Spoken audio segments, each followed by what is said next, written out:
What's up, fellow Georgia fans? Tyler here, and today we're going to be talking about Georgia's defense not up to Kirby Smart's standards. So, Georgia's defense is giving up 192 yards passing per game. That's actually not too bad, but the rushing defense kind of been a surpriser there, as Georgia's rush defense gives up 120 yards per game. That's 43rd in the country.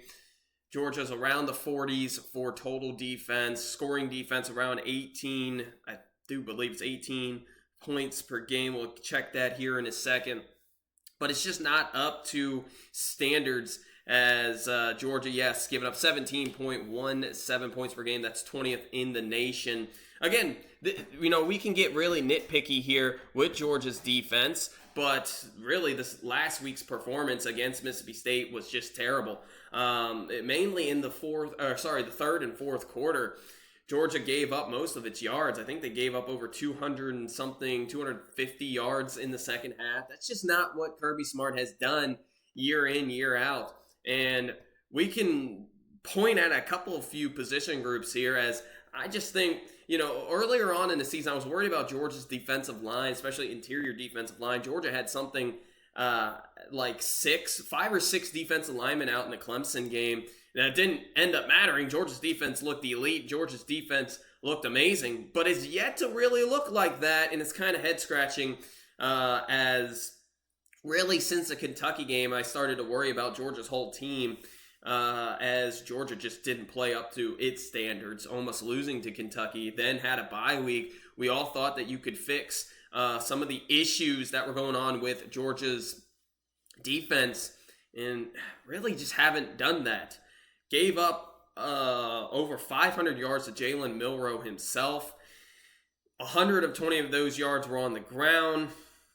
Couldn't really get to him. I believe Georgia ended up with a sack, but Georgia's only getting about 1.53 sacks per game, 11 on the season. So, yeah, that is 1.9, but Georgia's defense has kind of been a letdown. Cornerbacks, Everett and Humphreys have just not been that good as well. You can make case for Daniel Harris. Georgia's defensive backs have kind of been a letdown too. Now, Dan Jackson, I thought, has stepped up thus far this year, especially for what he is. But I think true freshman Ellis Robinson has potential to be Georgia's next great corner. And, obviously KJ Bolden, he had his first career interception against Mississippi State, made a great play on the ball. But Julian Humphreys, Daniel Harris, Dalen Everett just haven't been that good for Georgia this season. They're going to have a lot to fix against Texas this week, and Texas team that is going to be able to throw the football around. And yeah, but I do think that Georgia's defensive line has gotten better thus far throughout the season. Like I said, Georgia's defensive line has been injured or has had many injuries this season. We have yet to really see much of Jordan Hall, if any of him. Jordan Hall was a guy I was pretty high on. He was obviously a 5-star recruit. And we've yet to really, I think he's the most talented interior defensive lineman Georgia has. I know a lot of people will get upset at me for saying that, but he was a 5-star for a reason. Warren Brinson, he's been banged up, but when he's been out there, he's been okay, I suppose. And obviously, Georgia had a huge injury with Michael Williams. Listen, I say that Phil Maffa hit was a dirty hit, and look what's happened. I mean, we've yet to really see Michael Williams' potential. Now, you could tell he's getting better. We're going to need him in Tyrone Ingram Dawkins against Texas. Trust me. We're going to have to get to the quarterback, because one sack is not going to get it done. Georgia's going to need at least 3 sacks this weekend against Texas at Texas. But, Nasir Stackhouse, kind of been a letdown in my opinion. Christian Miller, okay, he's been okay. But, yeah, Georgia's standards just aren't being met at Georgia. And you can point fingers at certain players, but I think it does come down to Glenn Schumann and his scheme. It's just, without Will Muschamp, you can definitely see the scheme itself and a lot, in fact, more blown coverages. I mean, how many blown coverages have we seen in the Mississippi State game, even the Auburn and Alabama game? Way too much. Now, another issue with Georgia's defense came on closing the gaps on the edge. Georgia usually has been the best in college football at that, and they've given up. Now, it didn't happen against Mississippi State, but against Jarquez Hunter and obviously Jalen Milroe, they could not close these gaps and gave up big runs. Now, the good news about the Mississippi State game is, while Georgia's defensive line were able to shut down the run, and I was kind of worried about that coming into the game, in which I thought that that's what Mississippi State wanted to do early on in the first half. That was clear that's what they wanted to do. But then in the second half, they just exposed our secondary. But if you watched Mississippi State against Texas, they were actually able to run the football in Texas for almost the entire game. And if you take away the sacks, they had almost 200 yards rushing. That's kind of what I thought Mississippi State's game plan was going to be for all that game. Well, it turned out they were just going to head to throwing the football with a true freshman QB who stepped it up. Give him credit where credit is due. A lot of talent there for the Mississippi State quarterback. That's pretty much their only bright spot, I would say. No offense to Mississippi State. They're just not a great team, and Georgia just struggled in the secondary. Like I said, Daniel Harris giving up a big reception. Julian Humphreys and Everett just have been kind of letdowns. But I will say, Robinson, 5-star recruit for a reason. I see a lot of glimpses of something special there. And I didn't really talk about Georgia's linebacking core because, like I said, Georgia's linebacking core is one of the best in college football.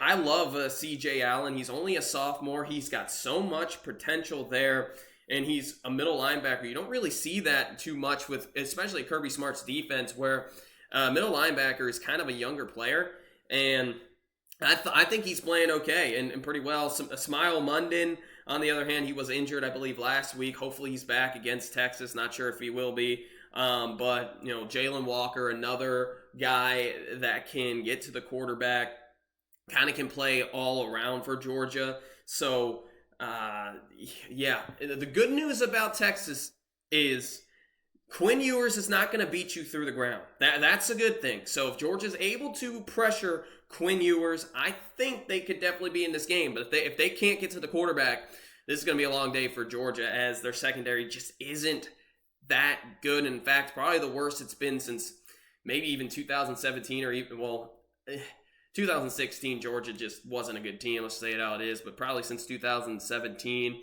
I hate to hate on Malcolm Parrish. I thought he was good for what he was, but he just wasn't that good. Let's be real here. You can make a case that for Georgia's cornerback core being as bad as that. And yeah, so two really positions you have to point to. Number one being the cornerback core and secondary has just been a giant letdown for Georgia thus far with all these blown coverages. But I will say, I think the defensive line is getting better. And it's getting, believe it or not, have lesser injuries there, which is kind of weird to see. But throughout the season, you see a little bit more. But obviously, Georgia is pretty deep at defensive linemen. I was worried about the interior defensive linemen coming into the season, and I think I was kind of right, but they've looked like they've played a little bit better. And give credit where credit is due. Obviously, a big game this weekend against Texas. Let me know what you guys are concerned with Georgia's defense. Obviously, Malachi Starks is an elite playmaking DB. Really strong side safety. Dan Jackson, I thought, has been doing a lot better this season. And he's actually looked like one of Georgia's better DBs this year.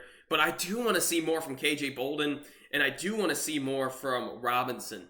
So we'll see what Kirby Smart has in store for the Texas game. You already know Georgia will be ready for it. Hopefully, not like the Alabama game. Another, dare I say, fifth in a row primetime road game for the Dogs. Listen, it is what it is. I think that's kind of ridiculous, but when you're the best program in college football over the past few years, this is what you kind of have to expect. But when I will say, though, when Alabama kind of got bailouts with that. But anyways, not going to go down that route. I do expect, Georgia's defense is good. It's just not elite like Kirby Smart's standards have been. So hopefully Georgia's able to adjust and do enough to beat Texas. That's all I really care about. Beating Texas is number one for me. I hope Georgia's able to do it. Personally, I don't think we are going to beat Texas, but I've been wrong before. I don't really feel good about the game. Part of the reason being this defense, and Texas's offense is hard to slow down. So let me know what you guys think is going on with Georgia's defense. I think for me, the three biggest things: Georgia's play calling with Glenn Schumann is a lot. It's a lot, just not that good, and a lot worse than what it has been over the past.